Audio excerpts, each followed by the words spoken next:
I'd leave her be.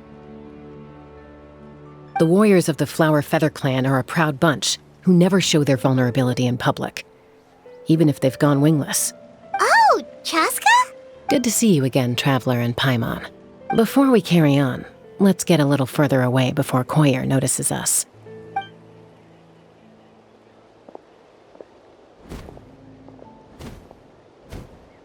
So, that girl on the bridge, Koyer, you said? Should she really be on her own right now? With the mental state she's in, it just seems risky. Don't worry. That's exactly why I'm here. Elder Alpa sent me to keep an eye on her. If she does attempt the unthinkable, I'll swoop in and catch her. I doubt it'll come to that, though. She's a fighter. A warrior, in fact. One who aimed for the sky. However despondent she might feel now, I'm confident she'll get through it.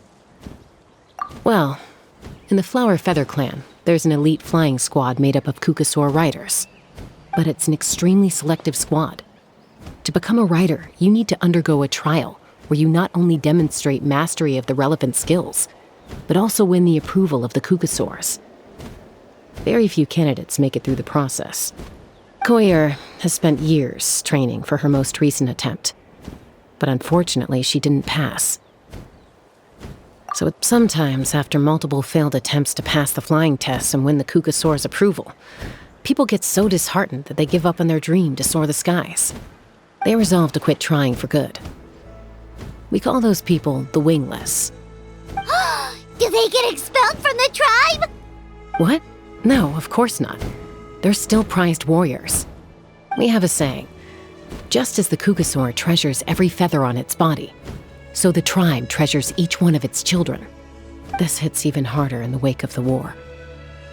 All of our young warriors carry the future of our tribe on their shoulders. Besides, every Kukasaur falls from its nest before it learns to fly. It's practically a rite of passage. Likewise for the Wingless, we always hold out hope that one day, when they're ready, they'll rekindle their dreams and keep trying. Until then, all we can do is quietly watch over them from a distance. Just like I'm doing now. Ah, okay.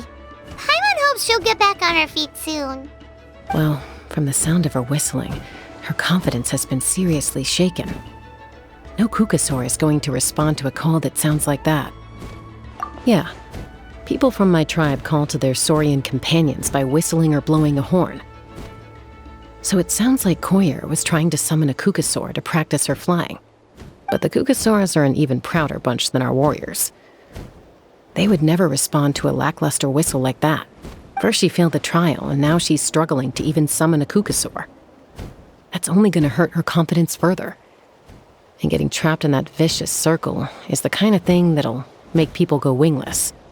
Surely there must be something we can do to help.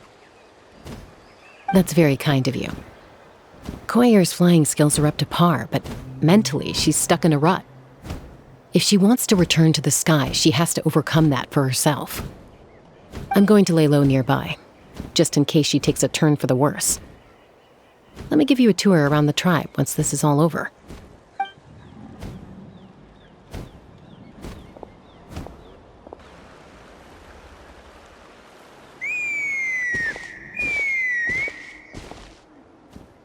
Koyer still isn't giving up. Even though Chasca said that she has to do this by herself, Paimon can't help feeling like maybe we can nudge her in the right direction. What if we could get a Kukasaur to fly up to her? That might give her the confidence boost she needs.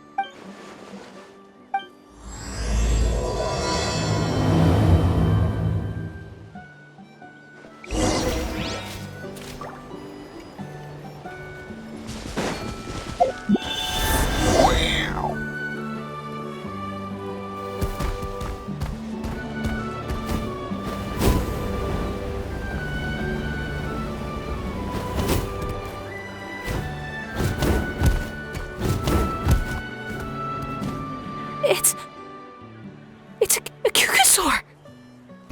Oh my gosh! Is this really happening? I did it! I summoned one! I was beginning to think you'd all given up on me completely. Thank you. Oh, thank you!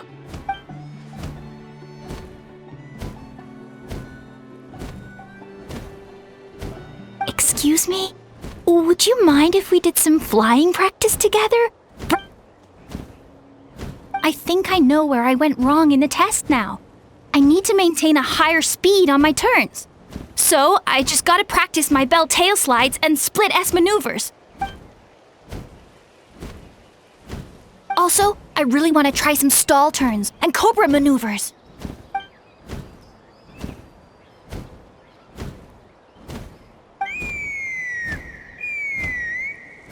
Huh?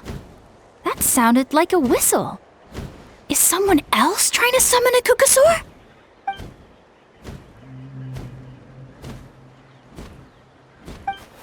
Hey! Wait! Wait!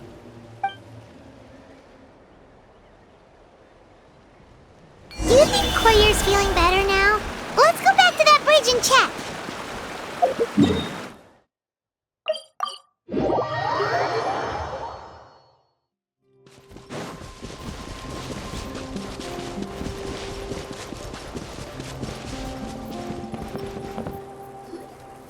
Chasca! I summoned a Kukasaur! They do still respond to me after all! Although, unfortunately, someone else summoned it away again before I had a chance to go for a flight. Oh, really? That is unfortunate. But if you can do it once, you can do it again. Keep at it, and you'll pass the trial eventually. You're right. You know, I almost thought about giving up, but I'm glad I didn't. Hey, Chasca, how's Koyer doing? Huh? Who are you? And how do you know my name? These are my, friends. The Traveler and Paimon. You came up in conversation the other day because I was telling them about up-and-coming warriors in our tribe. Oh, the Traveler, huh? So that's you. What do you mean up-and-coming? I'm closer to being wingless than I am to passing the trial. Anyway, we haven't met before, have we? You look so familiar somehow. Maybe you saw her in the stadium? Or anywhere, really. She's been all over Natlan lately, so it's not surprising that you've seen her around. If you say so. Koyer! Chasca!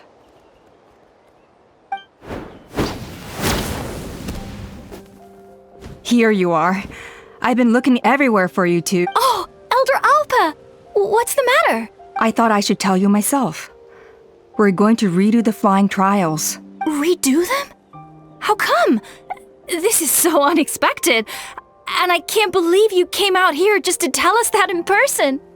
It's embarrassing to admit, but due to time constraints, we didn't do a proper inspection of the arena before the last round of trials began.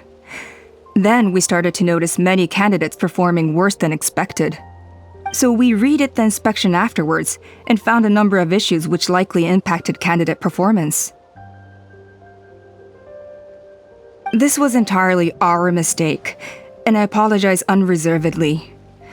I know it doesn't make up for it, but I thought bringing you this message in person was the least I could do. Oh, okay. Chasca, these people you're with, are they the Traveler and Paimon? Huh? You've heard of us? I have indeed.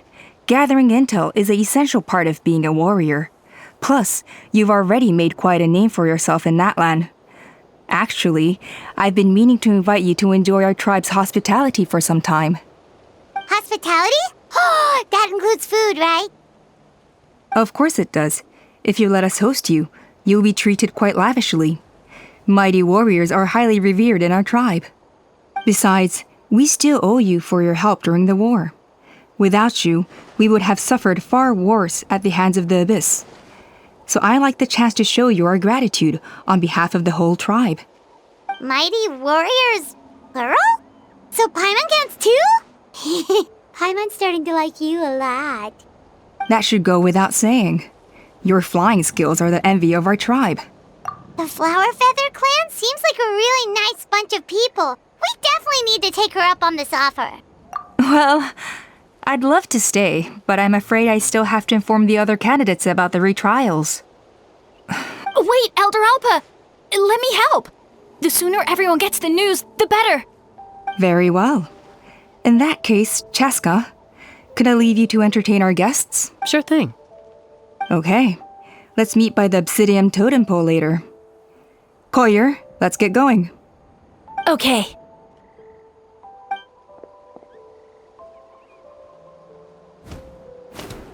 All right, they're out of earshot.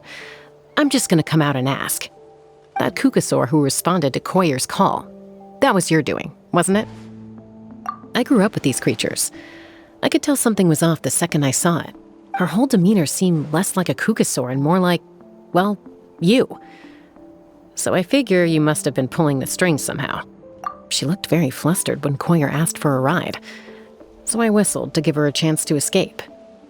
And judging by the look on your face, that was a welcome intervention, huh? It's all right. If you'd rather your hidden talents remain hidden, I respect that. I won't press you for answers, and I'll keep my speculations to myself. You're the kind of person I'd still trust even if you had superpowers. I know you'd use them for good. I think the ends justify the means in this case. She just lacked confidence, and you helped her resolve her internal conflict. If you hadn't intervened, I likely would have gotten my mom to help out instead. Although, having said that, there's a small chance she might have recognized her and seen through the whole thing. That would have done more harm than good. Yeah. Anyway, if you're free now, how about I give you that tour I promised?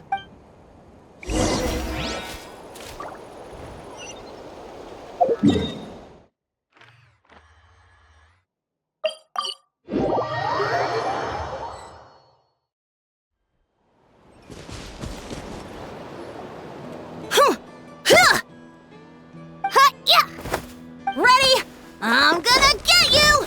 Uh-oh. Are they fighting? Should we try and break them up? They're fine. Just doing their daily combat training. Combat training? A little young for that, aren't they? Not to us. We're a tribe of warriors. In ancient times, we were the most elite troops in the nation, responsible for patrolling and defending all of Natlan. And even though times have changed, we've kept our martial spirit alive. Hey, is that Chasca? Chasca, you're back! Oh, can you come train with us? Now's not a good time, I'm afraid. I'm showing the Traveler and Paimon around. Maybe next time. The Traveler and Paimon? Wait, you mean that legendary warrior and legendary flying expert? Legendary? Yep, that's us, all right. Awesome. It's so cool that you can fly without having to ride a Kukusaur. Even Chasca could only do that for short distances. Miss Traveler, can you teach me some cool sword tricks? Oh, Miss Traveler! My family's shop makes the best volcano cake! You gotta try it! Let's behave ourselves, everyone. These people are here as our guests. They're going to meet Elder Alpa in a few minutes anyway. Kotini, instead of being jealous of other people's talents, why not work on developing your own? Kapak, there's no point in trying any cool sword tricks until you've mastered the basics. Have you done all your sword drills today? And Natlan, easy does it, okay? Not every conversation has to turn into you plugging the family business. Okay. Sorry about those kids. They just got overexcited when they heard your name. Hope it didn't bother you too much. This is a volcano cake that Yatlan forced into my hands. She said to think of it as an apology gift. Whoa, it smells amazing! Traveler, you want some? Well, that's good. Yatlan will be thrilled. By the way, Chasca, those kids really adore you. You're way better with them than Paimon expected. Paimon figured you'd be more... aloof, maybe? Aloof, huh? Well, to be fair, there was a period when I was like that. Around the time when I first joined the tribe. But it's a terrible attitude to have as a peacemaker. It tends to turn situations that could have had a peaceful resolution into a stalemate that can only be resolved by force. Yep, exactly. As long as other options are available, I try to avoid that at all costs. Someone once told me that peace imposed by force will crumble in a matter of days. But peace achieved through genuine dialogue actually benefits both sides, even if sometimes the parties are only willing to negotiate because they're both armed to the teeth. That's true. Hey, Chasca! Uncle Cusco knows you're back, and he's coming to get you. Oh, thanks. Traveler, Paimon, gotta dash. I'll meet you at the totem pole up ahead. You can't miss it. It sticks out like a sore thumb. Wait, are you running away? First rule of conflict resolution? Grab the fan and run before the you-know-what hits. Trust Chasca to make even running away sound cool. Sorry about this. Just stall him for me, okay? I'll explain everything later.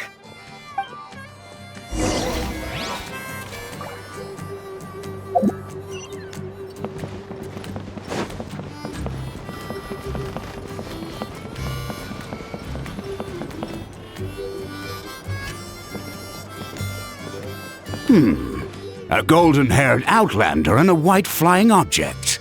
You must be the traveler in Paimon. I heard Chasca was with you, but I suppose she's run away again, has she? Sorry, who are you? Who am I? Only her father. She's supposed to go for a checkup every 3 months to see how her abyss condition is doing. We both agreed on it. But she's already missed 3 checkups this year. That's 3 out of 4. Yes, she got exposed to abyssal energy as a young child. Then her birth parents abandoned her. It's lucky those wild cuckoosaurs found her when they did, or she wouldn't have made it. They took her under their wing and raised her as one of their own. Eventually, some riders out on patrol spotted her and brought her back to the tribe. But she was practically feral at that point. The moment you took your eyes off her, she'd be getting herself into a fight, or she'd run away to be with the Saurians. She seemed to prefer them to her own kind. She might as well have been a Saurian in human form. That must be the aloof period she mentioned, right?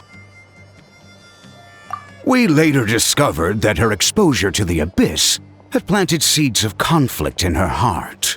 So, we started trying to bring it under control. But ultimately, she's the only one who can control it. Anyway, she's much more human these days. Yeah, don't worry about her. She seems pretty stable to Paimon. She's probably only avoiding the checkups because she thinks it'll stop you guys from worrying about her. Yes, I'm well aware of that. She knows she needs to be careful. If her condition ever took a turn for the worse, she wouldn't be brushing it aside like this. It's just, every checkup she's been to, they find new cuts and bruises. Nothing to do with the abyss, of course. Oh no, that's all fine. The problem with her is, she's her own worst enemy. She's been living dangerously again, I'm sure of it. That's why she's avoiding the checkups. She wants to hide it from us. Yeah, Paimon can see her doing that. Oh. In the past, she always had Koichi to keep an eye on her. Now Koichi's gone, and I don't want to lose another daughter. Chasca's been increasingly reckless since Koichi passed. It's like she's trying to make up for it somehow. Next time you see her, please tell her to be careful for me. Even if she doesn't want to hear it. If she doesn't want to do these checkups anymore, that's fine. I just want her to stop putting herself in harm's way.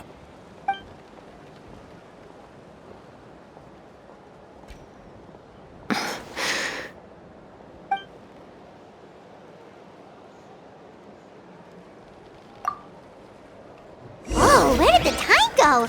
We should be back up with Chasca before it gets any later. To get to the totem pole, we need to head north, right?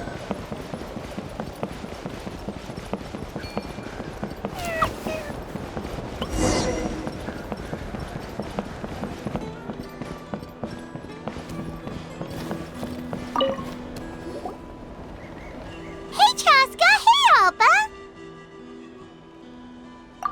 It's all right.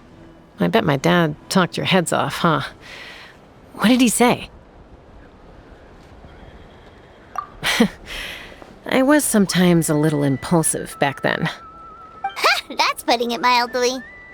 The memories. It feels like it was only yesterday when we brought you back and had Cusco and his family take you in. Back then, no one imagined this feral child would grow up to be the strongest warrior of the Flower Feather clan. Huh? You were the one that brought Chasca back to the tribe? That's right. Elder Alpa was already a veteran rider by then. She spotted me while Mom agreed it was time I tried to re-enter human society. But I didn't know the first thing about being civilized. I clashed with everyone who had to deal with me. And look at you now, renowned throughout the land as a peacemaker. How time flies. When the day comes that I can't fly anymore, it will be up to you to look after our tribe and our flying squad. You know me, though. I'm not a natural commander. I'm better off as a lone wolf on the front line. So stick it out at least a few more years, okay? Give Koyer and the others time to come into their own. Oh, stop. Wait, so isn't the leader just the strongest warrior in the tribe? At least Paimon figured that's how your tribe would work. Strength is certainly a core tenet in the Flower Feather clan. But strength means far more than martial prowess alone. If it all came down to individual strength, I'd struggle to call myself a warrior, let alone a member of the flying squad. Any fighter in the tribe could take me down. Well, sorry to disappoint you. It was something I aspired to at one point. So much so that I went adventuring in the Cinder City, Ochka Natlan, to try and prove myself. But it was foolish of me. I wasn't ready. I came back empty-handed and seriously injured. The fact that I survived was something, I suppose. But after that, I never seriously considered myself a strong fighter.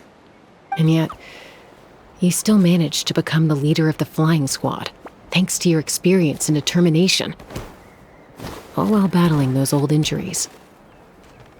Don't you think that's a display of strength in its own right? Let's shelve this discussion for now.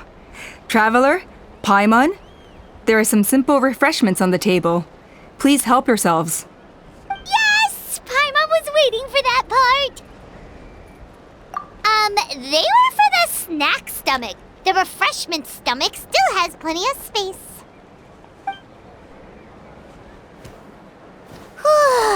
Paimon is so full. Well, if you're enjoying our hospitality, feel free to stay with us as long as you like. Elder Alpa? Something's come up.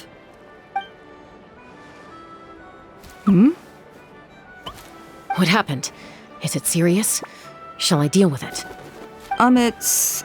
Some merchants showed up, not from our tribe. They said they're here to discuss some potential collaboration with us. Why now? This is terrible timing. There are a few wingless that we haven't managed to reach yet, and we still haven't inspected the retrial arena. Let me handle the other errands while you meet with the merchants. You shouldn't be trying to do everything at your age. You should help too. Seems only fair after all that food we ate. Oh, well, much obliged. Chasca, the remaining wingless are all people you know. Let's see. Pishika now manages the floating target balloons. Waska's probably still addicted to eyes on the feathered prize, and Junon spends her days up on the flying platform, staring at the Cinder City. I'll leave you to tell them the news.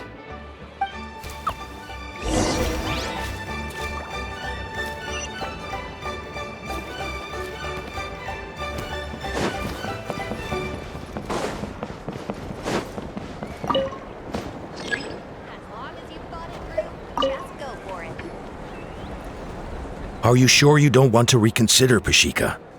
I appreciate it, boss. But honestly, I'm pretty happy with my life nowadays. Pashika, they're redoing the flying trials. Huh? Utoda? Ah, did Alpa send you? I was just telling Pashika the news, actually. The way things are with the tribe these days? I mean, you don't need me to tell you. This here is no future for a seasoned warrior like you. Ah, come on, boss. Do you have any idea how long it's been? I've been wingless for years now. I'm not cut out for that anymore. Of course, I'll do my part if we ever need to defend the tribe. But there's really no point in me trying out for the flying squad now. I've already made my peace with it. Not everyone has what it takes to return to the sky after going wingless. Elder Alpa's perseverance is something else. And it's okay if I'm not destined for greatness. I might not have the Kukasaur's approval, but with my hot air balloons, I can still reach the skies. Handling these balloons every day, seeing how the customers react, the looks on their faces, that's enough for me. Finding something you love doing can be just as hard as passing the flying trial. It's worth holding on to. Fair enough. It's your choice. I won't force you. Oh, by the way, you should try taking a balloon ride if you've got the time. Once you've been up there for yourself, you'll see why I love it so much. No problem. If you ever want to give it a try, you know where to find me.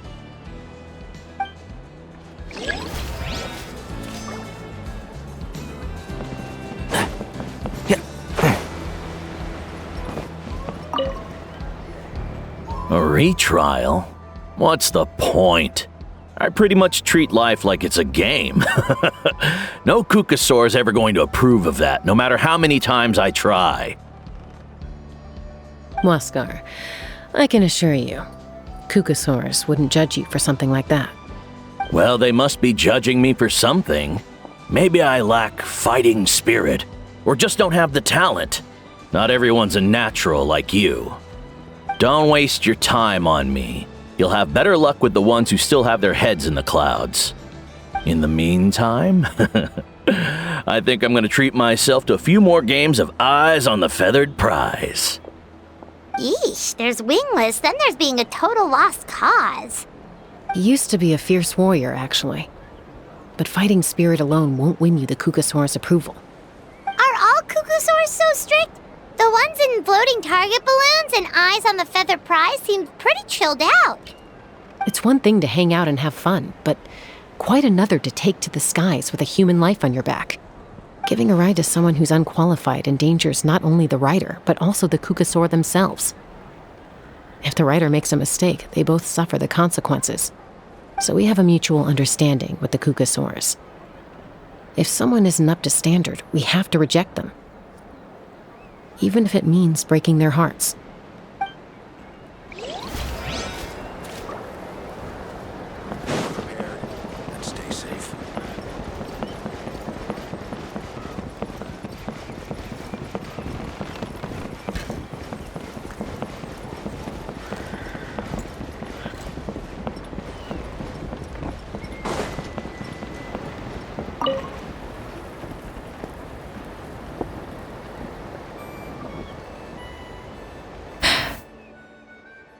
Hey, Junan. Gazing out at Natlan again, huh? Chasca? What are you doing here? Is something up? The flying squad is hosting retrials again soon. Want to give it another try? Maybe you're forgetting the definition of wingless. I've failed so many times already that I've decided to call it quits for good. I'm done. Elder Alpa always goes out of her way to come and tell me when a new trial is coming up, and it's nice of her to think of me. But nothing's gonna change. I'm not going to suddenly pass just because they're holding another trial. They're making some big changes to the arena this time, so the flying experience should be smoother than before. Koyer's gonna try again. No, forget it. If I was genuinely good enough to make the squad, the location shouldn't affect my chances. A true rider can fly confidently whatever the conditions, like you and Elder Alpa. Junan! They're redoing the... Huh? Chasca and the Traveler. You're already here. I guess they told you already then. Come on, let's go train together. I'm gonna sit this one out. What? Why? But you've always looked up to Elder Alpa. She went wingless after her injury and spent years drifting, but even she came back and made it in the end. If she can do it, why can't you? I mean, I don't have that kind of perseverance. And besides, the last thing I want to do is fail in front of her yet again. Oh, come on. You know you don't need to worry about that. Alright, well, how about we just treat this as you being my mentor? Then will you train with me? I mean...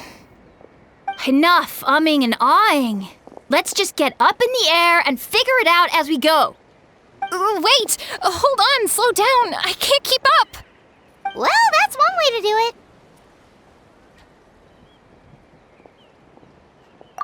it. They've been best friends since they were kids. If anyone knows how to get Junan out of a rut, it's Koyer. You helped Koyer deal with her internal conflict, and now she's done the same for someone else. You know, people often talk about how one conflict leads to another and so on. But sometimes in life, things spiral in a good direction instead.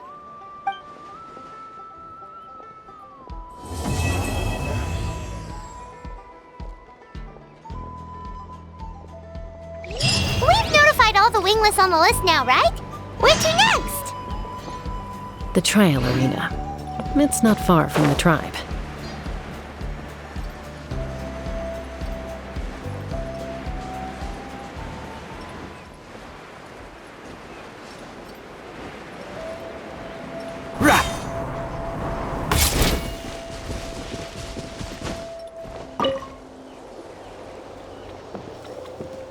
Oh, hey there, Chasca.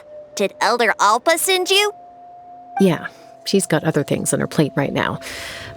How are things looking here? Well, the inspection revealed numerous blockages all over the trial arena. It looks like they're the result of ley line disorders caused by repeat abyss invasions. Theoretically, we just need to clear those obstacles, and the arena will fill up with gaseous phlogiston again. But that's proving difficult to achieve in practice, for all sorts of reasons. Why don't you head on down and check things out for yourself? Feel free to ask the staff for more details.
Keep up.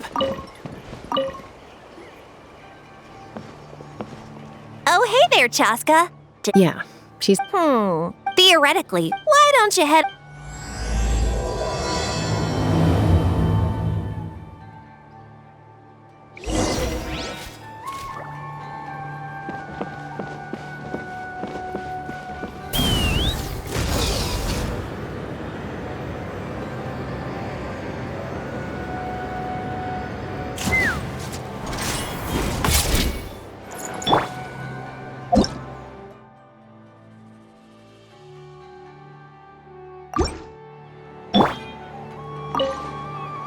This is crazy. I put all of my strength into it, but it just won't break. Maybe Inkanak was right after all. If a stable structure is formed inside the solid phlogiston, I'll need to hit all the weak spots at the same time to break it. But how am I supposed to do that?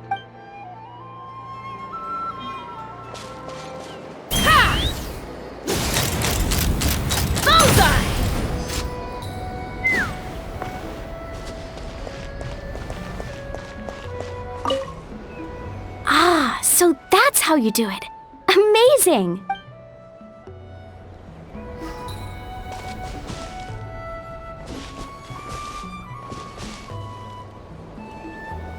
Yeah.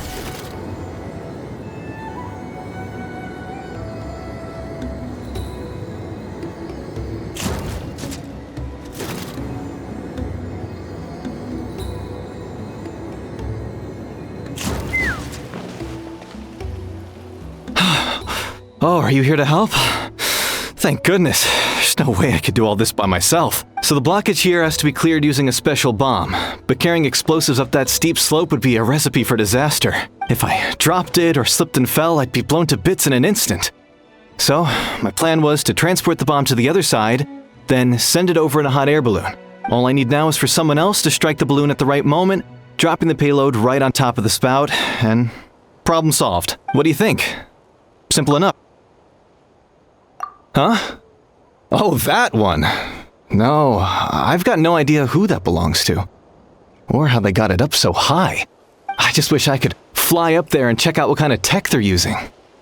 Ah, well. Getting the trial arena back in order is more important. I'll head over and set up now. Let me know when you're ready. All right! Get ready!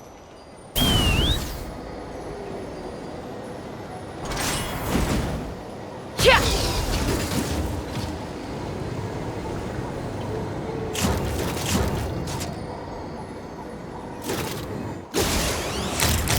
Locked on.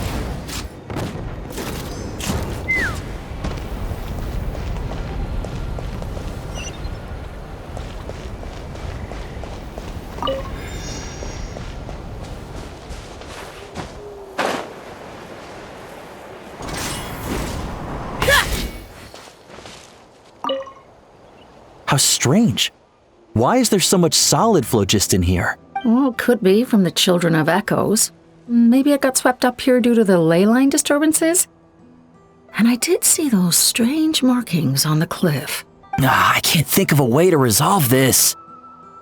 Short of going all the way to the Children of Echoes to borrow it to Petlisaur.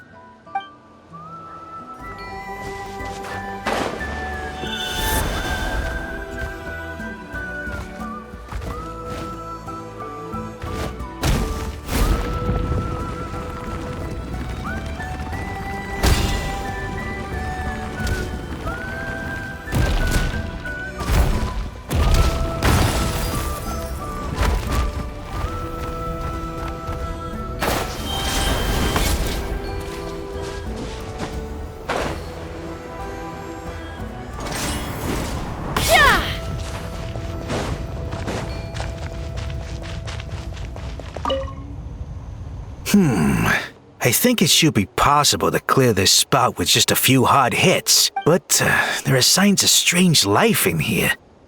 Meddling with it might be dangerous.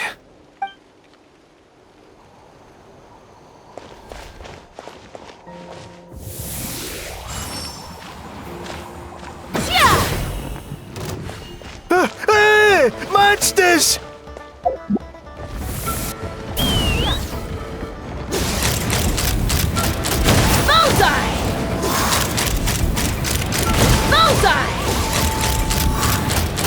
The gaseous phlogiston is being replenished. Looks like all the spouts have been unblocked. Let's head back up.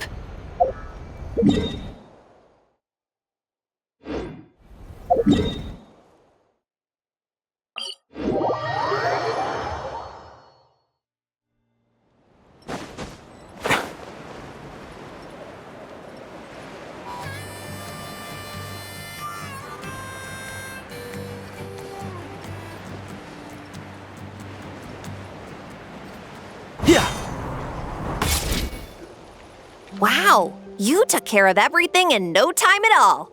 Now we just have to wait until the gaseous phlogiston is fully replenished. Then we can kick off the retrials. Actually, Inkanak, I'd like to do a test flight first, just to make sure we're not missing anything. Could you arrange that for me? Huh? But you only just finished getting the arena ready. There could still be other hazards we're unaware of. All the more reason to have me test it out. Think of it as another inspection. I guess you're right.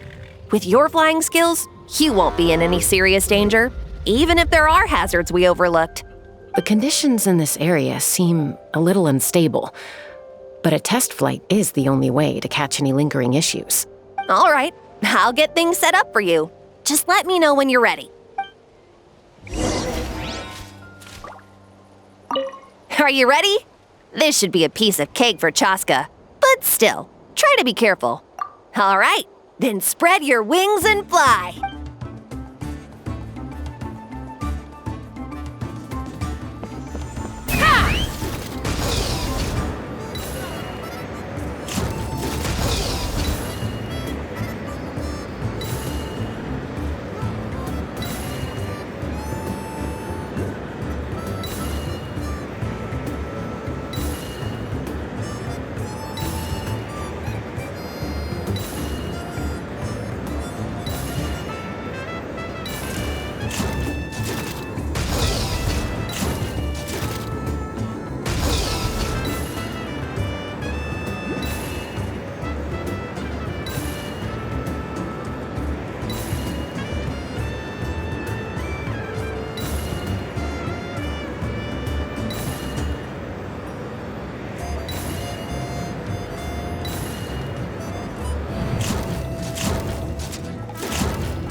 That was amazing. Paimon couldn't take her eyes off you.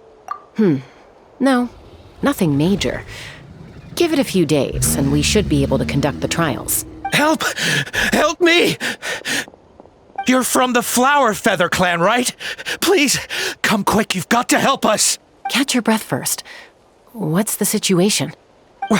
We got attacked by a Kukasaur. My friends are still stranded in the middle of the road with the goods we were transporting. Please, I'm begging you, save them! Huh? Are Kukusaurs really that aggressive? Do they usually attack groups of people unprovoked? Not in my experience, but there are exceptions to every rule. Let's go check it out. Keep up.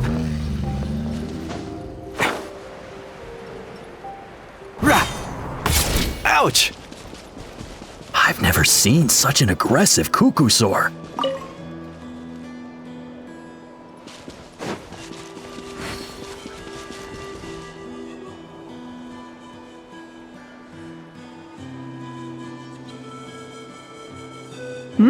Chasca? Traveler? This is a surprise. Elder Alpa? Huh. So, where's this aggressive Kukusaur we've heard about? Already flew away. Looks like it backed off once it realized that reinforcements were coming. So why do you think it attacked these people in the first place? Was it after the food? No. These merchants are even transporting food. Ah! Thank goodness! The phlogiston wings are intact! Phlogiston wings. Thank you so much for coming to our rescue. These phlogiston wings are our most prized goods. If anything happened to them, it would ruin us. Wait a minute. Are you the merchants that were looking to collaborate with us? Wormy told me about you. Yeah, that's us. So I take it you're Elder Alpa? I am. You must be exhausted from your journey, not to mention shaking up from the attack. Let me bring you back to our tribe to rest. We can talk business after you've recovered. But Elder Alpa, what about the Kukusaur attack? Well, our guests here weren't seriously injured, and their goods are intact. Perhaps that Kukusaur was just having a bad day. There are so many of them around here. You'd expect something like this every once in a while. I don't think we need to pursue it any further. More importantly, how are the preparations for the flying trials going? Huh? Did you say flying trials? What a coincidence! Sounds like a perfect use case for our phlogiston wings. You'll be pleasantly surprised by what they can do. Oh, really? Now I'm intrigued. Well then, let's forget all about this Kukusaur attack for now. We have some serious business to discuss.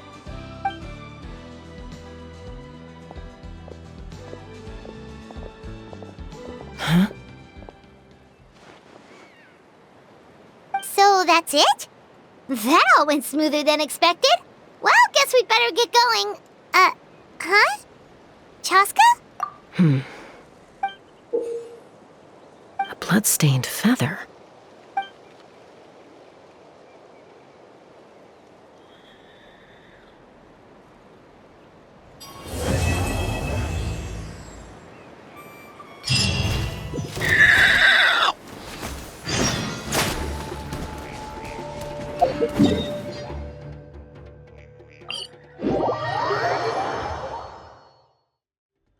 Squall Fury! The Flower Feather Clan should be about ready to hold the new flying trials by now. Let's go check it out!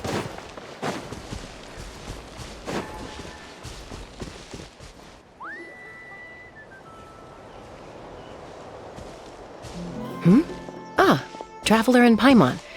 You came. Yep, and it looks like we made it just in time! Although, can't say the same for the Cuckoosaurs.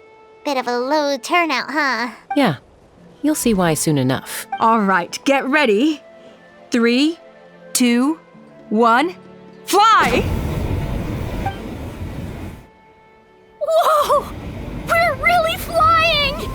I feel light as a feather. I'm flying without a Cuckoosaur. These phlogiston wings are awesome! What's going on? Paimon can barely believe her eyes. How did they fly all on their own? The merchants we ran into that day were selling a product called phlogiston wings. It's a flying machine worn on the back. To operate it, you just use a handheld trackball that controls the flow of gaseous phlogiston. That's incredible! Yeah. If our tribe, if Natlan mass adopted this technology, it would revolutionize our mobility and responsiveness in times of crisis. Just think of the countless tragedies that could be averted. I feel like I'm dreaming. Did I really just fly on my own without the help of a Cuckoosaur? You'd better believe it! Plus, you just passed a flying trial! Right, Elder Alpa? Elder Alpa? Should this really count as a pass? If we did the trial using phlogiston wings? Why not? The scoring rubric is about flying performance. It doesn't specifically say you have to ride a Cuckoosaur, does it? Yeah, maybe, but... I mean, even Chasca had to ride a Cuckoosaur in a trial, right? And the whole point of the trial is to test both your flying technique and your ability to work with a Saurian companion. Well, if we can fly by ourselves, maybe we don't need to test the ladder anymore. Chasca, Traveler, what are your thoughts on this new invention? Right? That's what I think too. I agree that they have strategic value, but I don't think it makes any sense to evaluate candidates by the current testing standards if they're using phlogiston wings. Why? Shunan finally mustered the courage to go through with this, and now you're saying it doesn't count? I don't have any experience using these wings in battle, nor is it immediately obvious how to incorporate them into the existing systems in our tribe. Taking a longer-term perspective, I think we need to start by getting thoroughly acquainted with how these things work. Then we can develop a new trial format with new assessment criteria, tailored to candidates using the phlogiston wings. You all raise valid points. But Chasca, while your proposal sounds perfectly reasonable, it would probably take years to put it into practice. We lost so many people in that war. These phlogiston wings could be exactly what we need to strengthen our forces and boost morale in this trying time. And as for real-world battle experience, there will be plenty of opportunities to gain that. I have high hopes for you, Junon. Huh? Hey, stop staring into space! Say thank you! Oh, thank you. Thank you, Elder Alpa. You have nothing to thank me for. Remember, the way you got your wings back was by relying on yourself. Oh, Elder Alpa!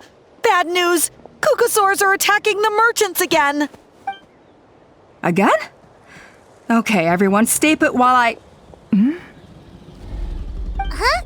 Chasca?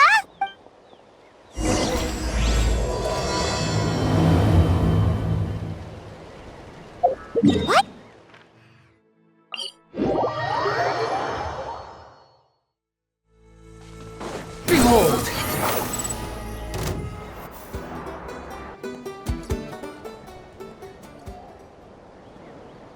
Oh, it's back! It found us again! Run! Get out of here!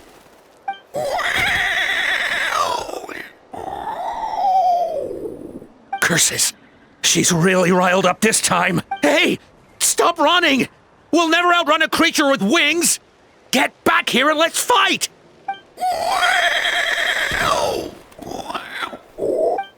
Stop! All of you! Chasca! Oh, wonderful!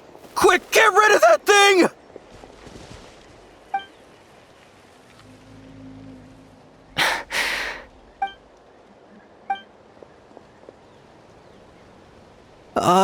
What's going on? Why isn't she doing anything? So it really is you, sister. Wait, sister? That Cuckoosaur is Chasca's sister?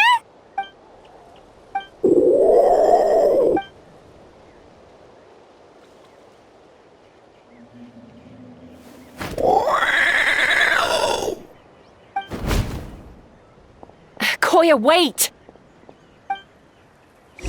Is Chasca gonna be okay? Should we go check on her?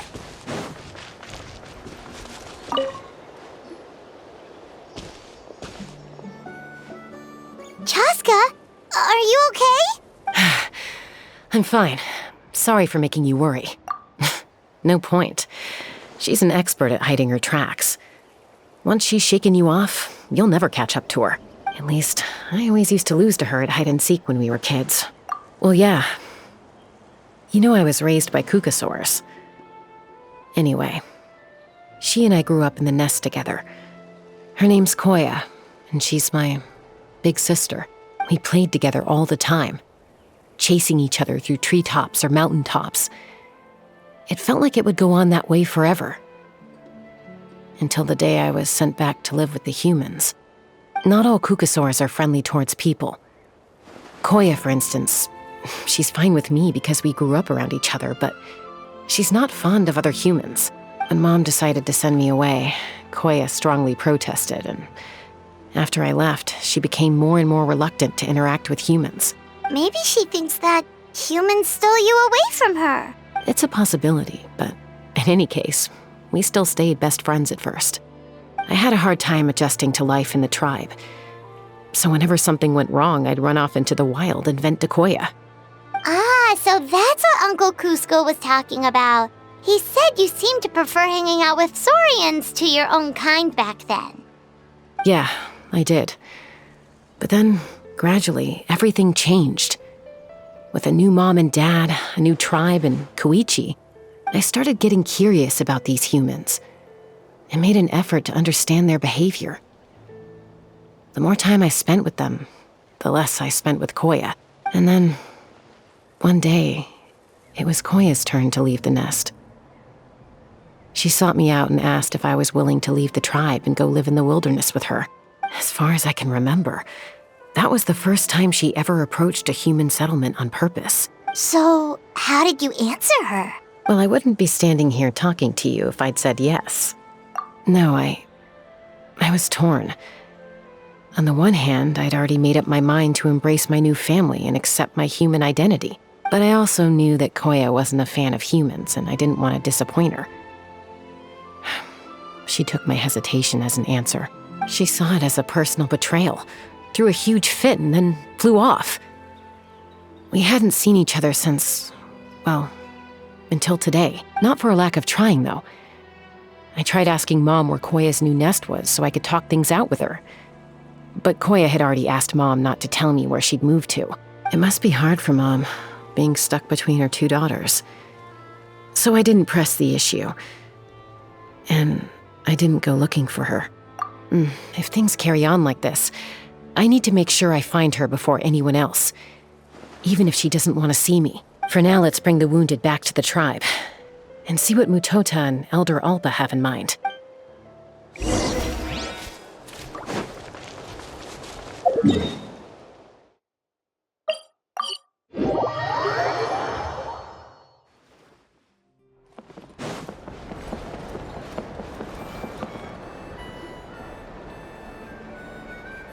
So, I hear there's been another Cuckosaur attack. Ha! I knew it! They're wild animals, and they can't be trusted. Hey, show a little respect. The Kukasaurs are our partners. Maybe in the flying squad, but they don't give a hoot about the rest of us. Well, now that we have the phlogiston wings, do we even need the Kukasaurs anymore? Are you kidding? How are we supposed to protect our tribe without them? I didn't mean it like that. Huh? Protect our tribe? Or are you just scared that your precious flying squad will lose its prestigious position? You take that back! Things are changing so quickly. Chasca, there's a conflict emerging there. Aren't you going to nip it in the bud? The whole tribe's talking about this now. Breaking up a single fight won't solve anything. The real source of conflict here is the phlogiston wings. And what happened with Koya. On any other day, people would just brush this attack aside. After all, clashes between wild Kukasaurs and humans are no more common than those between people. But now that the phlogiston wings have entered the equation, it's sparked a debate over whether our tribe needs the Kukasaurs at all. I worry that we risk repeating the mistakes of the Cinder City. Back then, Lord Ochkon's hatred of the Saurians nearly destroyed the peace forged by the Pyro Archon, Chasca. To prevent things from deteriorating further, I'd like to task you with restoring peace to the tribe. I will. Traveler, you've already done so much for Natlan, and the Flower Feather clan has no right to ask more of you. Thank you. And don't forget about Paimon. Just leave this to us. This whole situation has unfolded so quickly that it's put us on a back foot. To tell the truth, it makes me a little suspicious. You think someone might have orchestrated all this? It's possible. Leave it with me. I'll look into it. Also, Chasca, could you try to keep a low profile while you're out there digging around? We don't want to give our hand away.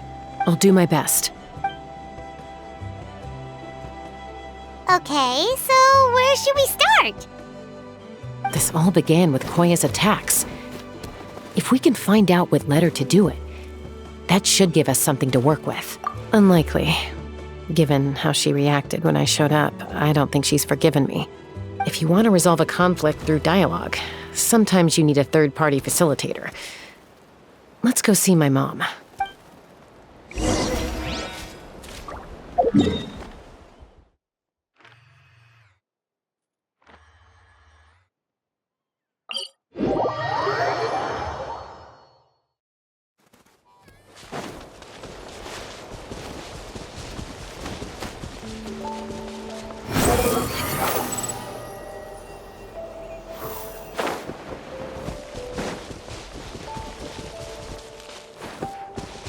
The wind rises.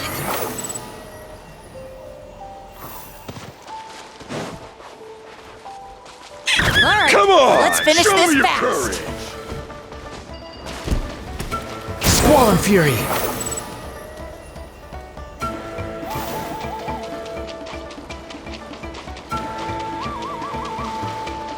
The wind rises.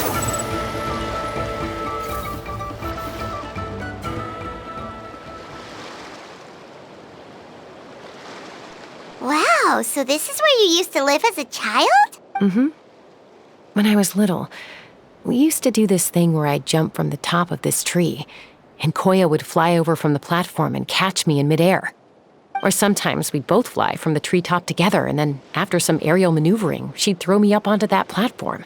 After we got a bit older, we went to the nearby shores looking for even greater heights. Ah! Stop! You're gonna give Paimon a heart attack! Oh, really? I just thought it made a fun story. Then I'll share more with you when there's time. Anyway, back to the matter at hand.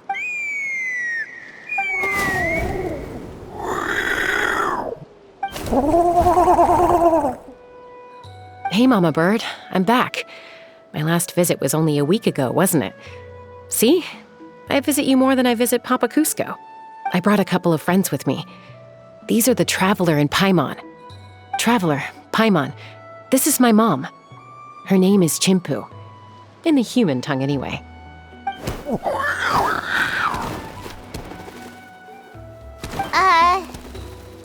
Hi. No, not really. I don't speak it as such, but I can sort of get the gist. Although only with Mom and Koya, since I spent my formative years with them. Even then, it's basically a best guess based on their sounds, body language, and expressions. Seems to work about 9 times out of 10, anyway. As for whether Mom understands me, I can't always tell. But somehow we still manage to communicate. Call it the family bond, I guess. Don't worry. I'm doing well, but I think Koya might be in some trouble. I know she's never been a fan of humans, but she's never deliberately attacked them before either. What's behind this sudden change? Does,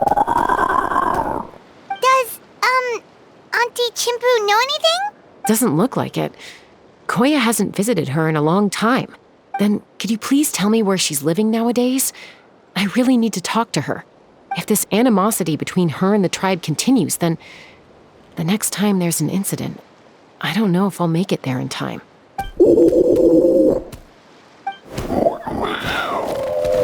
She said she'll take us there. Thank you, Mom.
This is a really remote location.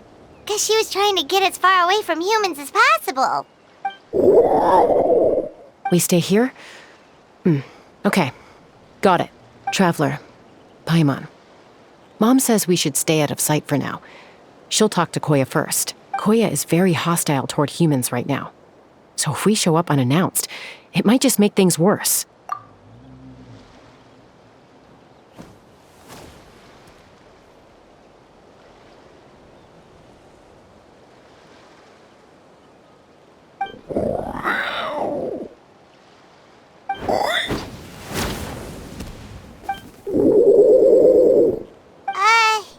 Any idea what they're saying? Sounds like things are more complicated than I imagined. There's evidence in this area suggesting that Koya might have been The victim of a human attack.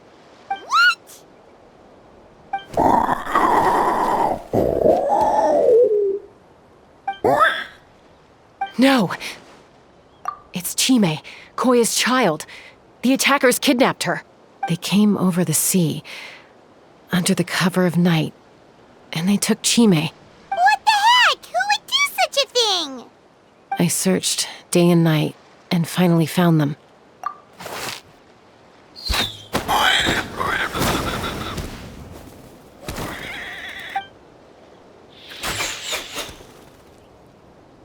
Oh, yeah! T'Pol's contraption is working like a charm! Got her in one!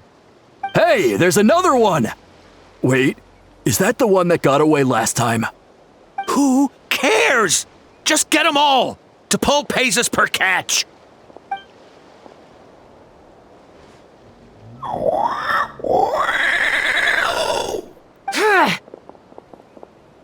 Chasca! Chasca? How do you get here? Quick, stop her! Don't you even think about running away!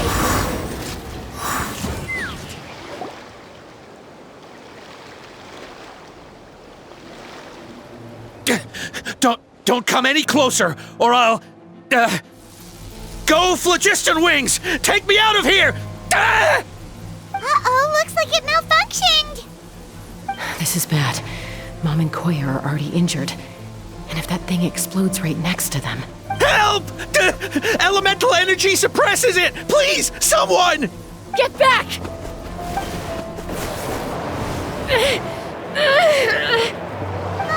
It's still going, and it's getting worse. Guess we need a more permanent solution. All right then.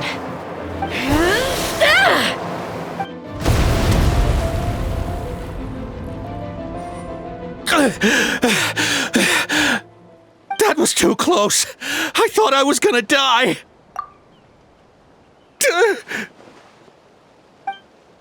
Answer us honestly. Were you the ones who attacked Koya before?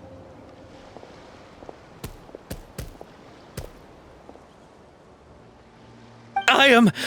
No, it was...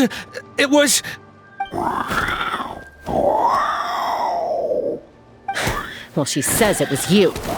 Just tell me, who sent you here? It was T'Pol. He told us to catch all the wild Kukasaurs we can find. And he also said that this Kukasaur has become a thorn in his side, so it needs dealing with urgently. T'Pol? Huh. Sounds familiar. But where from?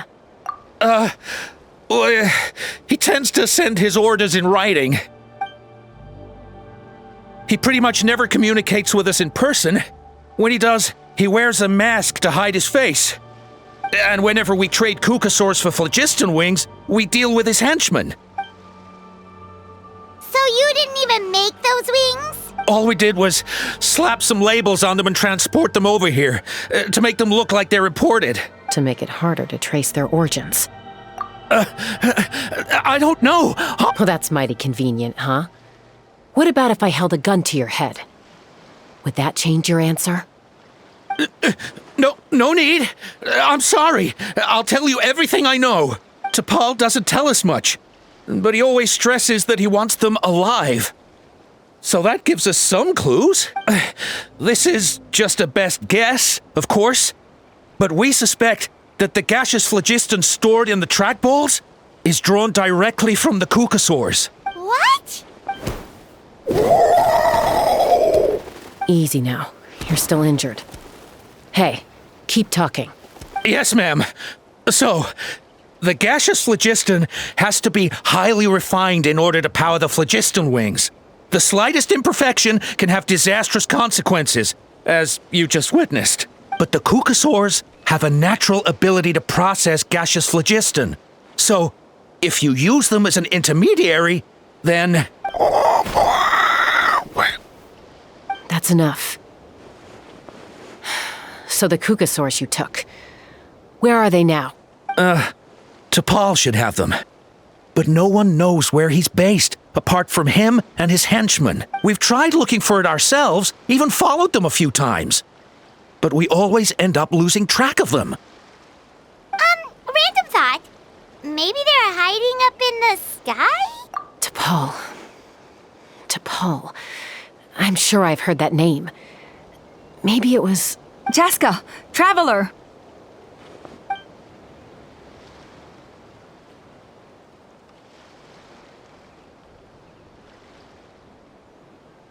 That voice! It's Alpa!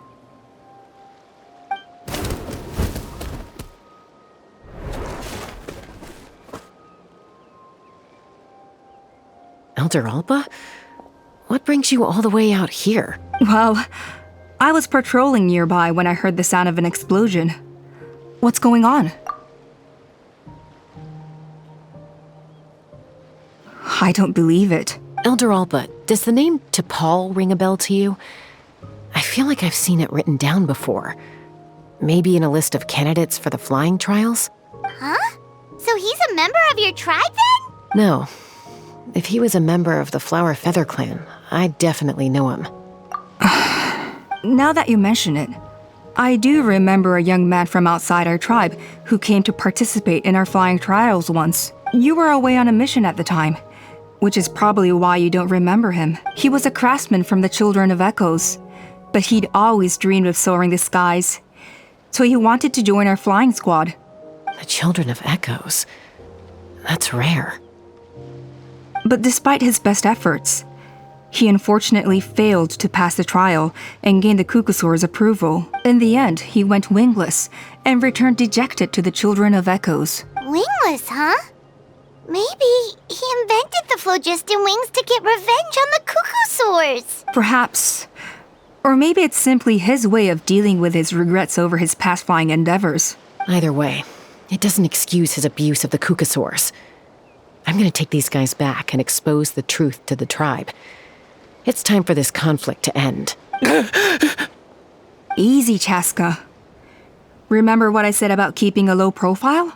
The ringleader still hasn't shown himself, and this man's allegation about powering the phlogiston wings with Cuckoosaurs is only speculation. Bringing these men to the tribe now won't win over any current supporters of the phlogiston wings. In fact, it may even escalate the conflict further. After all, many are mistrustful of the Cuckoosaurs after recent events. Is that why T'Pol waited until now to try to capture my sister? I don't know. I mean, he did tell us to spread negative rumors about the Cuckoosaurs and slip some mora to anyone opposed to them, but... But Koya only attacked humans because they stole her child! Nevertheless, we will be hard-pressed to change people's minds while emotions are running high. Unless we have irrefutable evidence. Bravo! My thoughts exactly. In the meantime, leave these men with me. I'll escort them back to the tribe. I'll take the other members of their crew into custody, too. They won't get another chance to stir up trouble. Fair enough. I guess finding T'Pol is gonna be the key to resolving this conflict. Let's hope the Children of Echoes have some info on him. Sorry, whatever it is, it'll have to wait till this is all blown over. I have to fix this situation before it spirals out of control. Mom, Sis, rest up and get well soon. I gotta fly.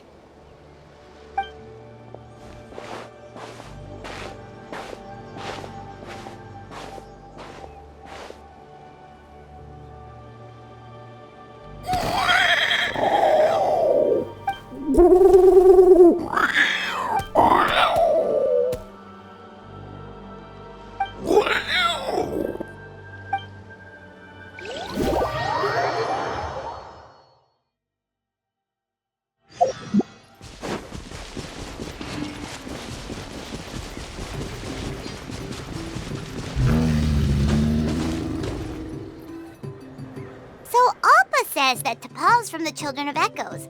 But how do we track him down? Just ask around until we find him? Let's start by talking to someone we know. It'll be faster that way. At this time and place, I'll bet the easiest person to find is... Wakey, wakey, Shilonin!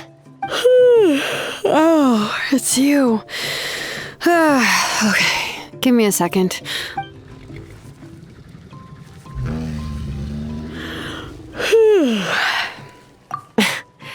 I climb trees to fly further and see farther. I don't usually stop for a nap. Well, we're not all like you. Always full of energy, even after flying around all day. Yeah.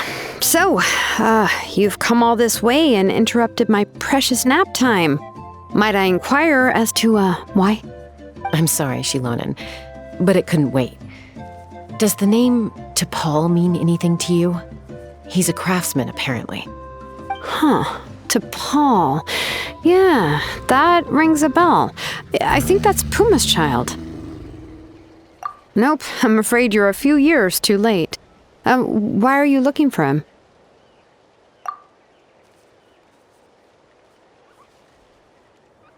Huh, phlogiston wings. Wow, okay. The kid actually pulled it off. Well, looks like no more rest for me today. Pulled it off? You mean he's tried making something like this before? Yeah, he started trying to build a flying machine right after he got back from the Flower Feather clan. So right after he went wingless, then. Was this flying machine anything like the gun you made me? You mean your gun that's harder to tame than the proudest Kukasaur? No, he wanted to build something that allows anyone to fly freely, even if they're not naturally gifted. But he never got very far back then, though. Blew up his workshop a few times and barely made it out alive. I never really kept up with him after that. His parents traveled a lot in their youth and only returned to the tribe after he was born. But they settled in a remote area and don't interact with other people much, which means most people in the tribe don't know them very well. Your best bet is to chat to his direct family. I'll go get Puma. Wait for me in front of the workshop. I won't be long.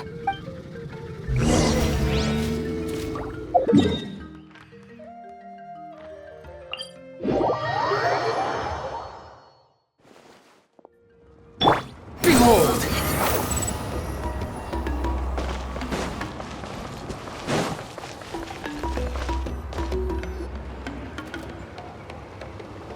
I'm back. Allow me to introduce T'Pol's mother, Puma. Hello, we're... Oh, save the pleasantries. I don't want to spend any longer talking about that boy than I have to. Huh? I disowned him long ago. He is no child of mine. All he cared about was his pipe dream of reaching the sky. Oh, we tried to talk sense into him, but he was obsessed.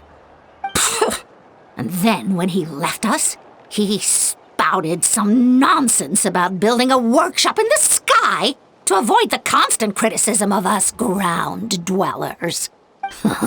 He left his notebook behind. Whatever questions you have, you can look for them in there. I am done talking about him. He's no son of mine. He never called me Mom anyhow.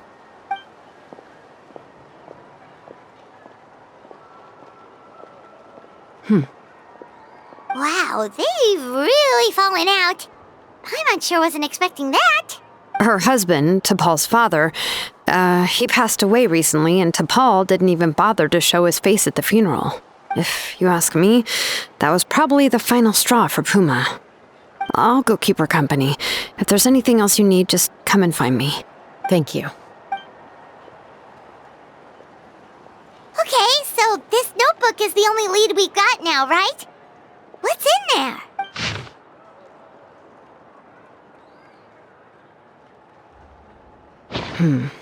Some early designs for the phlogiston wings, and some theorizing about an airborne workshop, Natlan, the Cinder City. Looks like that's where he got his technological inspiration from. So, was he serious about the workshop in the sky? But that's such a big project for one person. Do we think he actually pulled it off? Oh, yes. The one from the trial arena that was super high up. That balloon has been there for a while, and everyone's been wondering how it got up there, but what if that's the wrong question? What if it started off even higher up, above the clouds and out of view, and it only descended to its current height due to some kind of malfunction? Part of T'Pol's workshop? Seems likely. If T'Pol's base had been hiding above the clouds this whole time, that would definitely explain why Isidore couldn't find it. I totally called it! But how do we get up there? Chasca, can you even fly that high? By myself? Possibly. But with a passenger, no chance. I doubt even phlogiston wings could take you up that high. At least, not without that relic DePaul mentioned in his notebook. Yeah, and he's probably holding on to it. We'll have to find another way. Nope. That's way beyond Paimon's altitude. Also, would you really expect Paimon to go up there and take on DePaul by herself? Let's not worry. Just because we can't think of a solution doesn't mean no one else can. I'm not the only flying expert in my tribe, you know. Oh, good point. We should go ask Elder Alpa! And Mutoda. He was quite the flying ace back in the day, too. Let's head back and see what they suggest.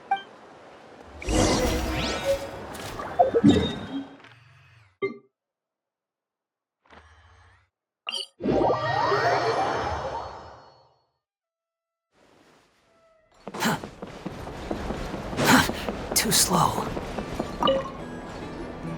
Chasca, you're finally back. Things are getting really tense in the tribe. Have you made any headway with your investigation? Some people even think we arrested the merchants just to support the flying squad and crack down on the phlogiston wings. We found some promising leads, but there's a major obstacle standing between us and the irrefutable evidence we need. A relic from the Cinder City? So Och Khan's still managing to sow discord, even after all these years. An airborne workshop and a hot air balloon above the trial arena. And that's where you're trying to get to now? Neither phlogiston wings nor a Kukusaur can take you that high up. Do you really think that's where T'Pol is hiding? You know what? There might just be a way. Really? Do you still remember those spouts in the arena? When they were all blocked, the gaseous phlogiston was trapped and unable to flow. But now, it's flowing freely. If we were to block them up again... You mean all of them except the one at the very top of the arena? To build up the pressure there? Precisely. With all the gaseous phlogiston flowing through one spout, it would create a high-pressure wind current. And then we just ride it up into the sky! Yes, it has its risks, but with Chasca's abilities, I think she could manage it. It's an extremely risky approach, but I agree that it's feasible. If you want to give it a try, check with Inkanak at the trial grounds. She can explain how to block the spouts. Chasca, if anyone has a hope of seizing this evidence from the high heavens, it is you.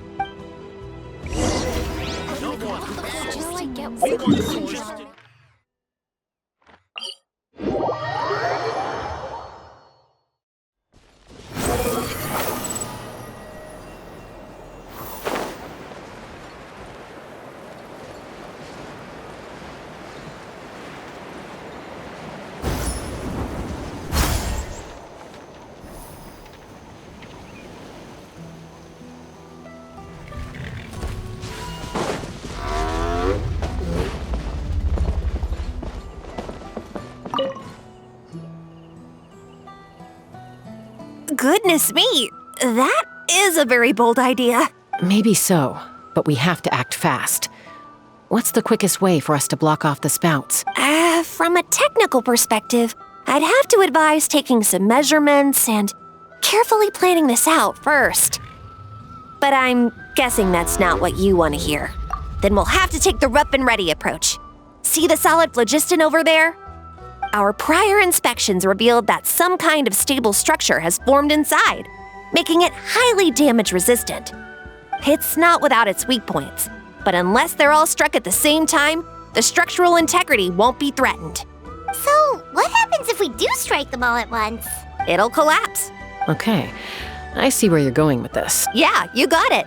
As long as you hit all the weak spots at once from the right angle, the solid phlogiston will fall right on top of the spout and block it up. You're right about rough and ready. Sounds like my kind of plan.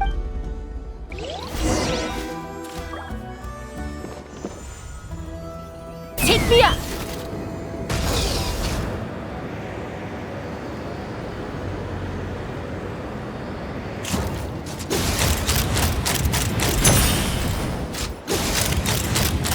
Bullseye! Open fire! Look! There's a chunk of solid phlogiston right over that spout!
Koya can give you a lift.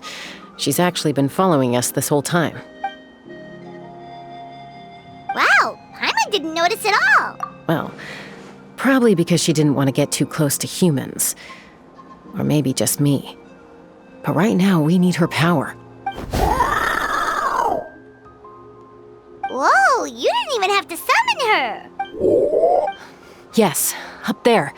That's probably where Chime is. All right, let's go have a little talk with this T'Pol.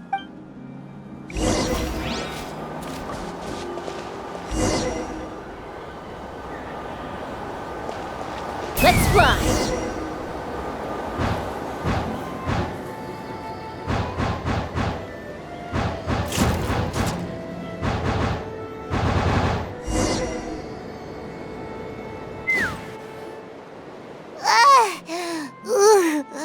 Haven't ever flown that fast before. She feels so ready to throw up. Aha. Just as I thought. It might look like a regular hot air balloon from the outside, but up close, it's clearly been heavily remodeled. And sure enough, it only descended below the cloud line because the custom-built machinery malfunctioned. I should be able to figure it out with T'Pol's notebook. Thankfully, I know a little DIY from fixing up my guns when they're having issues. That should just about do it. Now all it needs is a nice hard kick. Maybe that works on your guns, but... Huh? We're really moving!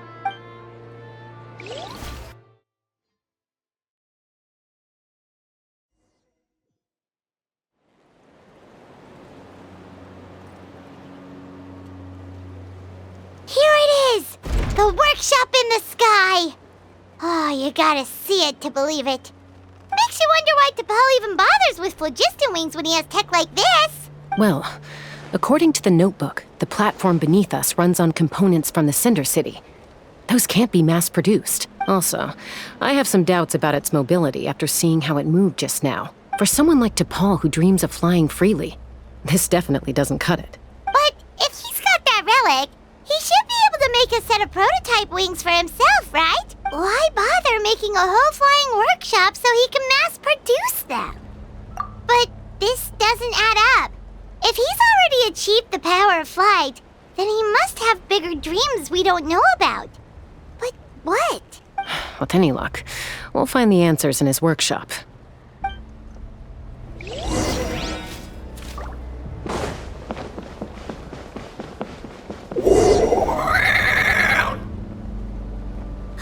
Cuckoosaurs! Seems like the merchants were right. T'Pol's using them for his own...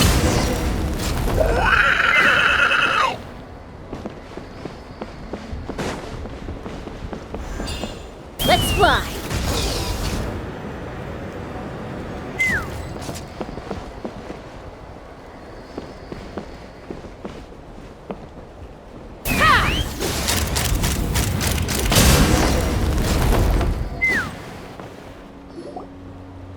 Why won't it fly away like the others? Is it... She's still breathing, but barely. By the looks of it, T'Pol was using these cages to extract phlogiston from the cucosaurs. Once a cucosaur is drained of phlogiston, it becomes too weak to move. We'll have to come back for these ones after dealing with T'Pol. Let me see. Looks like a record of his phlogiston research. Log number 330. With the support of... I was finally able to launch the airborne workshop. Even though it relies on the relic for 80% of its power supply, I've at least taken the first step. Log number 348. Research on the relic is progressing well. I should be able to replicate the technology and scale up production very soon. Has proposed a name for this groundbreaking invention: the phlogiston wings. I think I'm getting close. Soon I will achieve my dreams. Log number 377. Encountered some issues with the new smaller model phlogiston wings. The gaseous phlogiston showed some volatility during the refinement process. Thinks we should proceed at a more cautious pace with the refinement experiments. But after so many past failures, I have to prove that I will succeed this time. Log number 114. Ran an experiment using cucosaurs to refine gaseous phlogiston. It was a success. Log number 117. I've started recruiting merchants and hunters to capture wild cucosaurs. Log number 121. Major breakthrough in the efficiency of phlogiston yield. Huh? So many parts have been crossed out! Yeah, probably the contact he alluded to in his other notebook. Guess he has a benefactor. Did anyone else notice how the numbering system in this notebook suddenly changed halfway through? We haven't got time for textual analysis, I'm afraid. Grab the notebook and let's press on.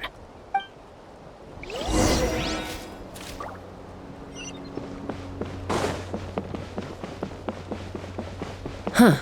Never seen one of these before. Looks like this was built with the Cinder City components, too. You're not thinking of giving it a nice hard kick, are you?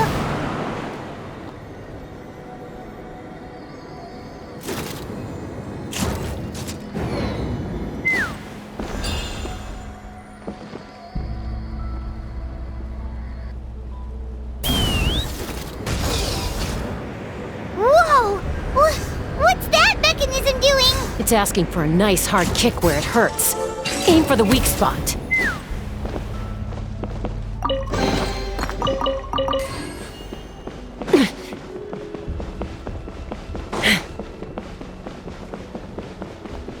What are they doing here? It's T'Pol's henchman. He must have brought them here using the relic and his prototype wings. Watch out!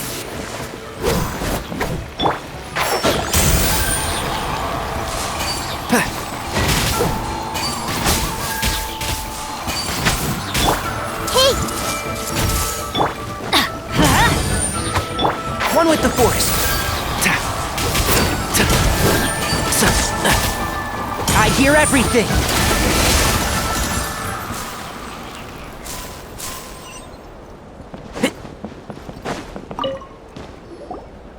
Hey, look here! More of T'Pol's notes!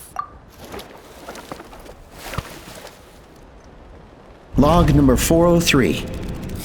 Introduced me to some new comrades who fully support my ideas. I told them that some Saurians are blessed with wings, and some people with natural gifts, while the less fortunate among us can only look on longingly as they seize the skies. But I also told them that progress can erase individual differences.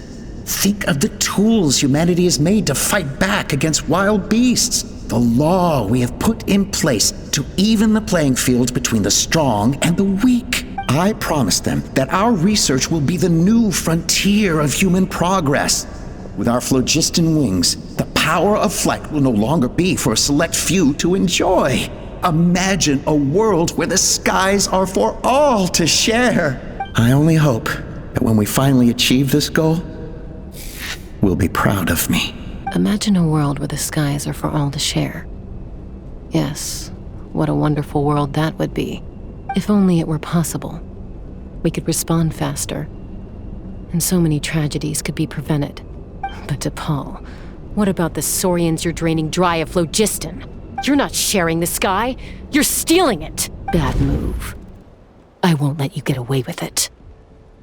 I'm fine. Let's keep moving. I don't think we'll find anything else here.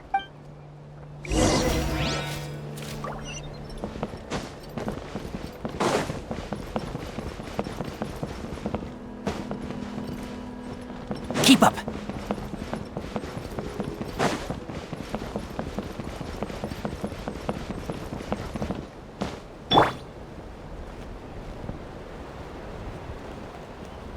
Let's fly!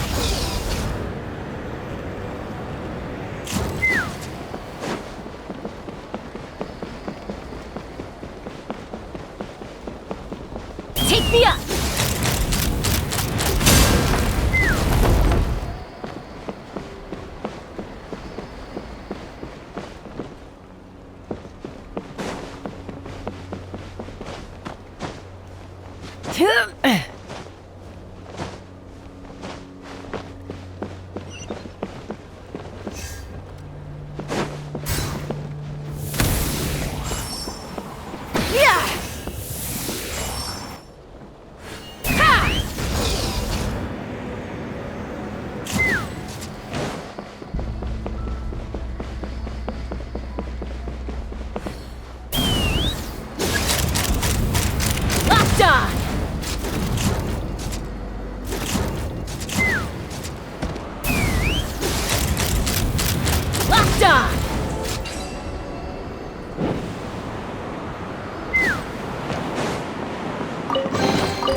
I can't believe he captured so many Kukasaurs. But right now, we have to focus on solving this problem at the source.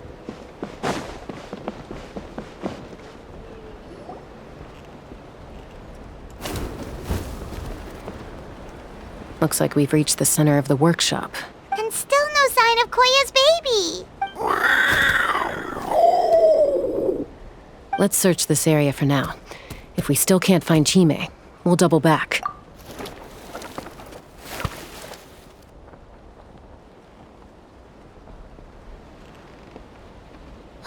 Chasca, Traveler, come quick! What is it? Did you find Chime? Not yet, but look! It's another one of T'Pol's notebooks!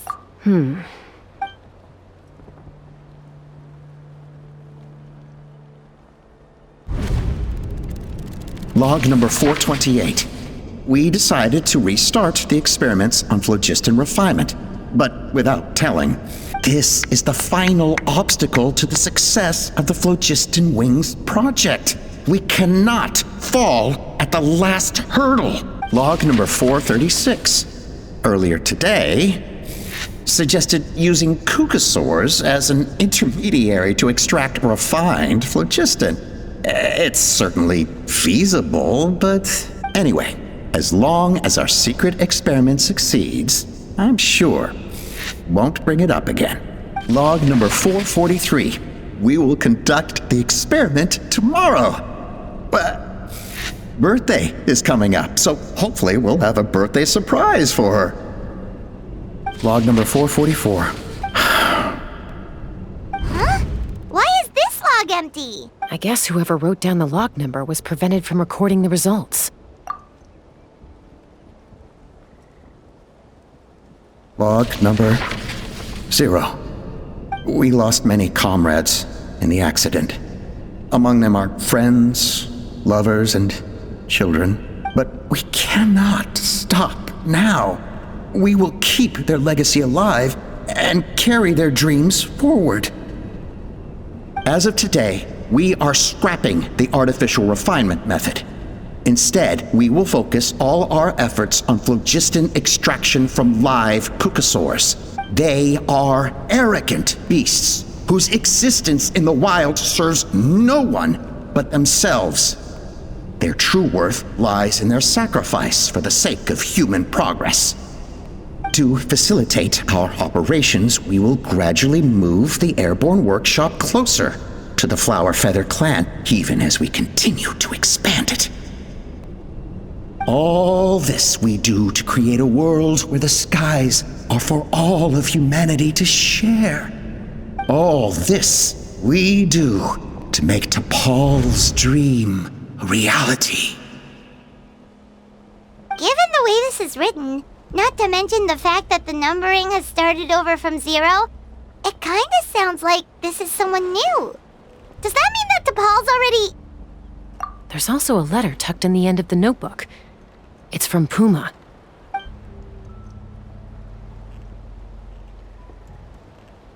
T'Pol, I don't know where you are right now, so I don't know how to reach you. My best bet is to send this letter to the Flower Feather clan. Your father is gravely ill. Oh, I know we've had our differences in the past, but he is still your father. Well, I know you never liked him and cared even less for me. All you ever yearned for is the sky and your birth mother. But we'll still be waiting here for you if you do come back. This may be the last chance you'll get to see your father. So Puma's not T'Pol's real mom? Huh. Well, she did say he never called her mom, but I might assume she was just venting. We know that T'Pol's father passed away quite recently, and this letter looks recent. By contrast, the writing in this notebook is old and faded. It looks like the real reason T'Pol didn't attend his father's funeral is because he'd long since passed away himself. If we ask ourselves why this letter was sent to the Flower Feather clan, why T'Pol always yearned for the sky, and how he got his hands on a relic from the Cinder City, It all points to one answer. That's right. T'Pol was my child. He was born during my days as a wingless wanderer. His birth gave me new hope. I wanted to become the kind of mother who spent her days as a valiant rider, soaring the skies. Not an aimless, wingless nobody.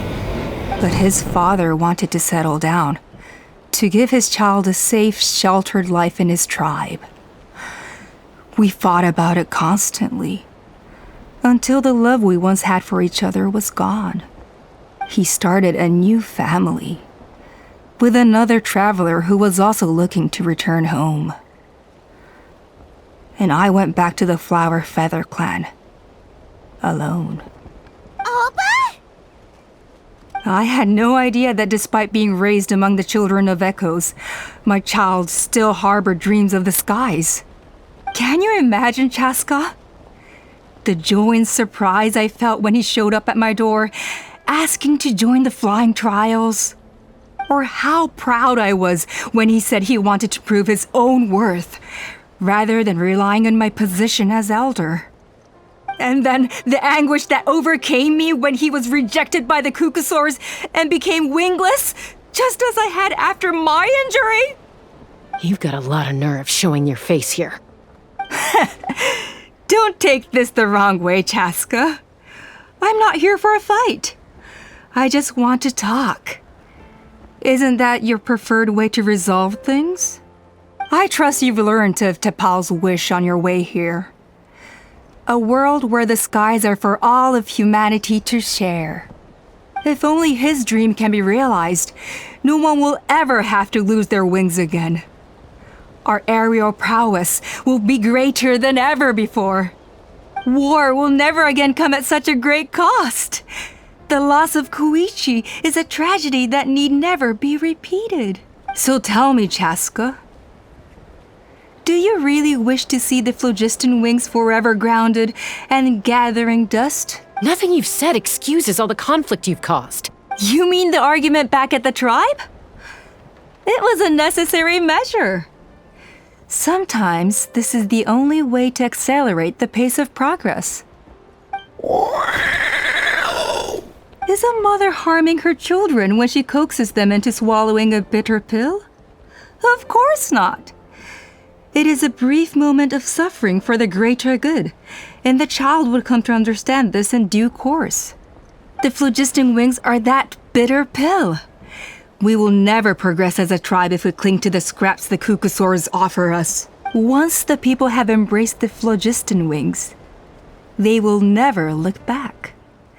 Even if they learn how the refined phlogiston is sourced, they will convince themselves that the sacrifice of a few Cucusaurs is a small price to pay for our dominion over the skies. But this I had not anticipated. I barely had the chance to introduce the phlogiston wings to the tribe before you found this place. Your plan was hardly foolproof. Yet, it can still be salvaged. Chasca, traveler, you are the hope of humanity. I'm sure you have your doubts about my methods, but know that my love for humanity and for Natlan is genuine. You know me, Chasca. And you know that I've always treated everyone in the Flower Feather clan as my own children, as fellow humans. Surely you can understand my perspective. Alpa, Natlan doesn't belong to humans alone. And truthfully, neither do I. How many times has the Abyss invaded Natlan now? And yet despite how much stronger it is than us, Natlan still stands as a nation of humans and saurians.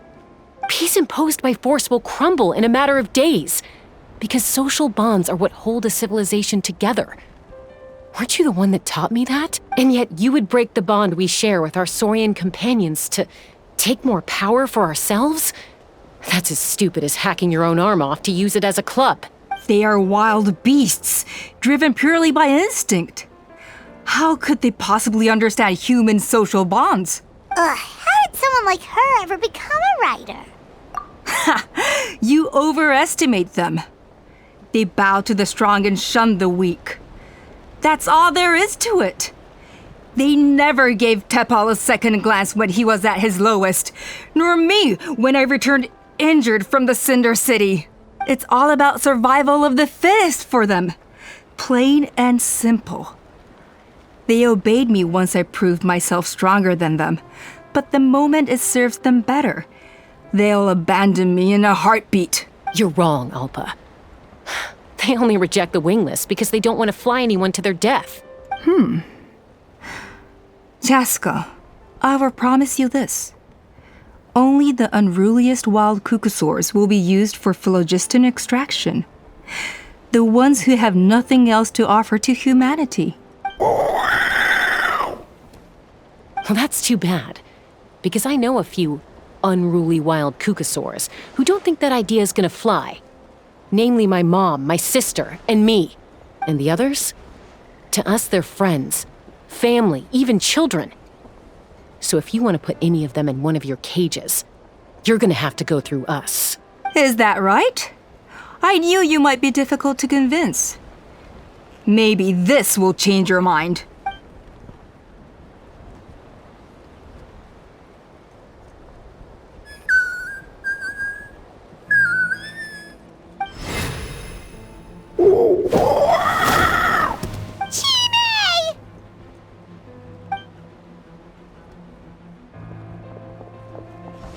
Alpa! Careful! Don't make any rash decisions. Unless you want to see her suffer. Oh no, that's one of the extraction cages! I told my subordinates to take control of the tribe while I was away. Luckily for them, our strongest warrior and our most powerful ally aren't there to stop it. Take control? What are you planning to do with Mutota and his supporters?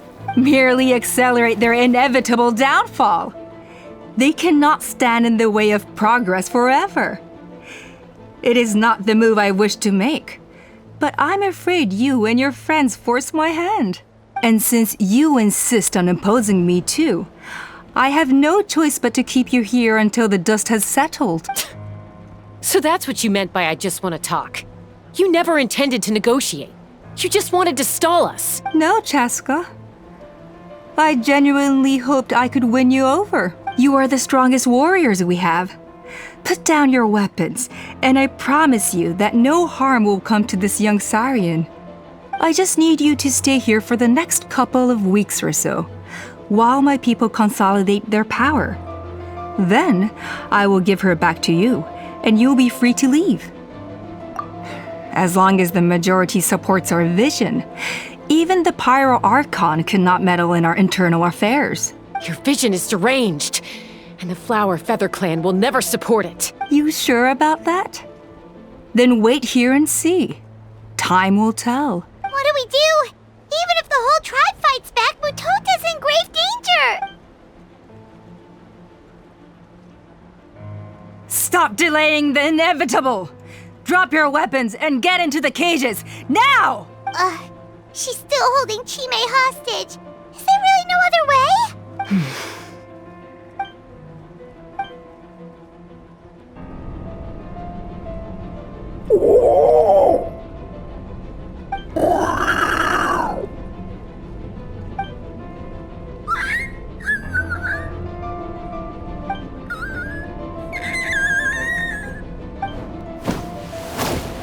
Koya? Huh? What are you yapping about? Stand down. Drop your weapons, now!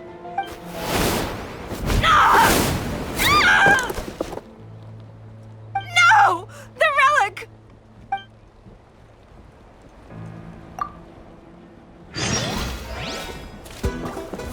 Take me up!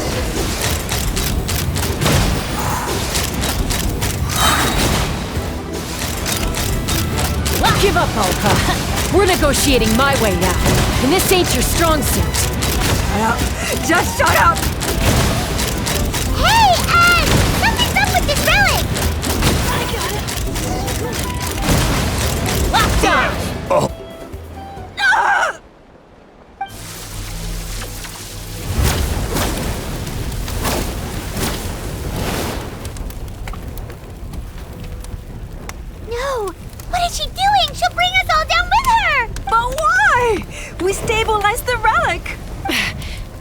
it got damaged in the fight. If we don't think of something fast, this whole workshop is gonna fall apart. No. They're directly beneath us. My beloved tribe!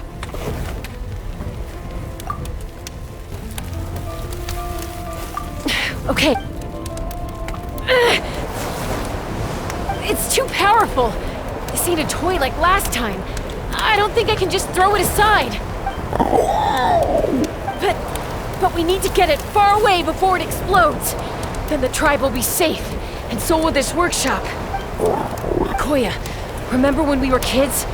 Come on, let's take this thing high up into the sky. Don't worry, I know I can get rid of it before it explodes. We're talking some surface wounds at most. All I need is for you to catch me at the end, just like old times. I can't hold it back anymore. We have to go! Don't be insane! Alpha! What are you... You're a fool, Chasca! Why would you choose such a risky solution? We cannot entrust the safety of our tribe to this wild Saurian! I'm the fool! You really think you can stand a better chance than me? Sure, it may be asking too much for an ex-wingless to escape the blast radius in time. But I can fly it a safe distance away, even if it's the last thing I do.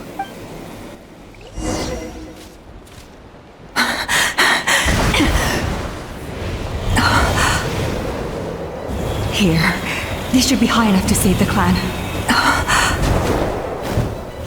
What?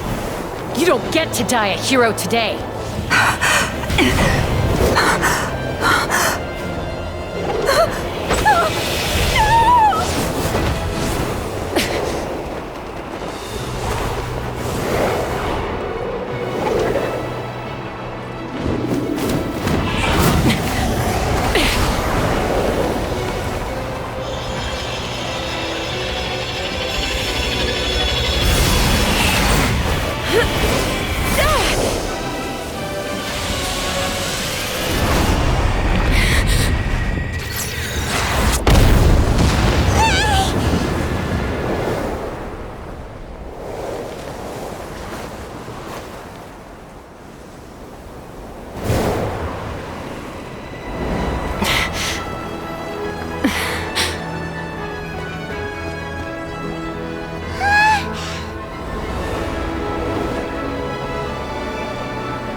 Koya, are you hurt? Let me take a look at you. What do you mean, I'm fine? Didn't I tell you to catch me on your back? Why did you try to shield me from the blast? Accident? Yeah, right. Seriously, you're as stubborn as ever. Chasca! Koya! How are things looking here?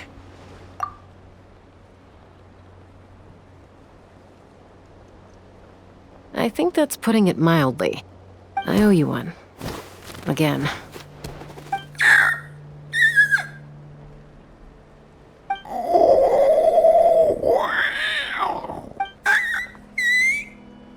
Oh, but be honest. Do you still think Kukasaurs can't form bonds? Mom, I'll figure out the refinement problem. I'll find a way. You don't need to worry about it. I just need some more time. That's all I ask. Please just trust me. Just this once.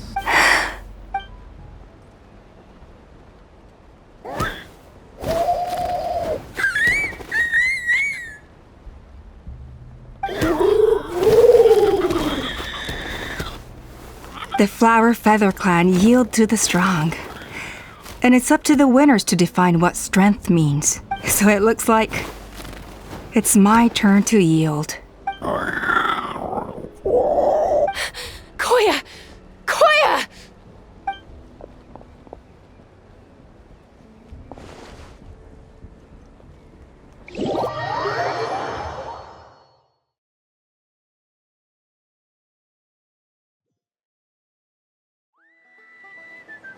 So, You're absolutely sure it's not because of the explosion? Yes, for the 10,000th time, I'm sure. The blast barely touched her. The reason she fainted was old injuries playing up, compounded by overexertion in recent days. The moment she finally relaxed, all the built-up stress finally caught up with her. And no wonder. Honestly, she's just like you. Anyway, now you know how we feel when you go off risking life and limb. Your mother and I would both appreciate it if you lived less dangerously.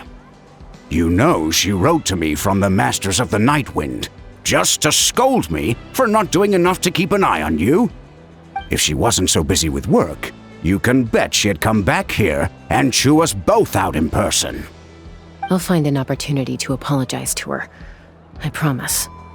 You'd better. No more avoiding us, okay? And don't get me started on all the checkups you've missed. Got it. Huh? Koya, you're awake. I'll go let everyone know. Hey, but we're not done talking. What are we gonna do with her, Even after everything that's happened, she still hasn't figured out how to start the conversation with you. She keeps saying, I don't think Koya has forgiven me yet. But if you ask me, she's the one who's scared to open up and have an honest conversation. For all her confidence, she's a very sensitive soul underneath. You'd think as a peacemaker, she of all people would know how to reconcile with her family after a falling out. She must have been a handful growing up. Thank you for being there for her. And of course, thank you for keeping her safe when you were up there in the sky. Koya, Uncle Cusco, we're here! Ha! I was just telling her that she's not to go chasing danger with Chasca ever again. Cusco, I understand how you must feel. But it's all thanks to Koya and Chasca's efforts that the airborne workshop didn't come crashing down on our heads. Oh, Paimon almost forgot to ask. They didn't hurt you while we were gone, did they? Thankfully, when her co-conspirators tried to arrest me, I was out coaching Koyer and Junan. The two of them were a huge help. They took care of things while I went around rallying the resistance. So, in the end, Alpa's would-be revolt didn't really get off the ground, and as it turns out, not all of the Wingless want to see our dear Saurian friends replaced with phlogiston-powered gizmos. I'm so sorry you got mixed up in this, by the way. We should have caught on to Alpa's scheme sooner. We could have saved so many Kukasaurs from getting hurt. Most of the airborne workshop has now been dismantled. We've just left one small, harmless part intact, and repurposed it as a jail for Alpa and her cronies. Let's see how they like being locked up in a sky prison! So, it looks like there's just one last conflict left to resolve. Peacemaker, you're up. I said I had to wait until things had blown over, didn't I? And now they have. But I still have no idea what to say. Koya, I just want to say, I'm sorry for how things went down back then.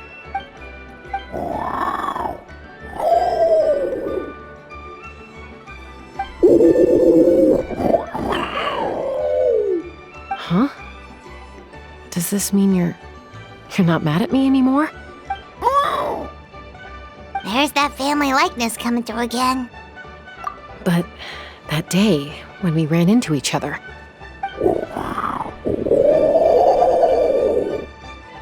Huh? So then, when did you finally make your peace with it?